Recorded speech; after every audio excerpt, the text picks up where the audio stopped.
انسان کا نقصان مال اور جان کا چلے جانا نہیں، بلکہ انسان کا سب سے بڑا نقصان کسی کی نظر سے گر جانا ہے۔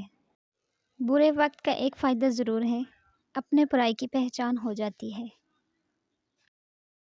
تعلق مسلسل آزمانے سے تعلقات میں عیب نکل ہی آتے ہیں، عیبوں سے کوئی بھی خالی نہیں۔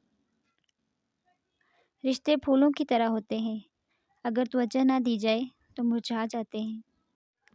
غیر ضروری تنقید وہ تلوار ہے جو سب سے پہلے خوبصورت تعلقات کا سر قلم کرتی ہے۔ اپنی ہنسی کے مالک خود بنو، ورنہ رلانے والے بہت ہیں۔ کبھی کبھی رشتوں میں شاید ضروری ہوتا ہے فاصلے لانا، تاکہ آپ کو معلوم ہو سکے کہ آپ کی اہمیت وہاں ہے یا آپ خواہ مخواہ ان پر بوجھ بنے ہوئے ہیں۔ احساس کے رشتے دستک کے محتاج نہیں ہوتے، یہ تو خوشبو کی طرح ہوتے ہیں جو بند دروازوں سے بھی گزر جاتے ہیں۔ یہ جو لوگ ساتھ بیٹھ کر ہنستے ہیں، وہی تو سانپ کی طرح ڈستے ہیں۔ فکر کرو گے تو خود جلو گے، بے فکر رہو گے تو دنیا جلے گی۔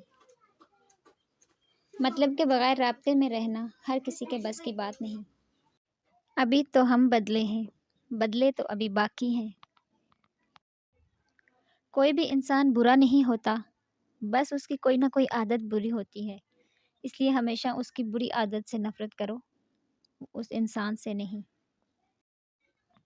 اگر کبھی آپ کا دل بلا وجہ ہی بے سکون ہو جائے تو جان لینا کہ آپ کی روح اللہ کا ذکر کرنا مانگ رہی ہے۔ کوئی آئینہ انسان کی اتنی اچھی تصویر نہیں دکھا سکتا جتنی اس کی گفتگو۔ کسی کی راہ میں کانٹے بچھانے والا کیا نہیں جانتے کہ کسی کے پیروں سے رسنے والا خون تمہاری قسمت کے صفوں کو کالا کر سکتا ہے۔ یہ یاد رکھنا اللہ کے ہاں ہر چیز کا حساب ہے۔ یاد رکھنا یہ علامت تب ظاہر ہوگی جب کوئی آپ کو حد سے زیادہ یاد کر رہا ہوتا ہے۔ آپ کام میں ہوں یا فری بیٹھے ہوں تو اس شخص کی یاد آپ کا پیچھا نہیں چھوڑے گی، اس شخص کا تذکرہ آپ کو سننے کو ملے گا۔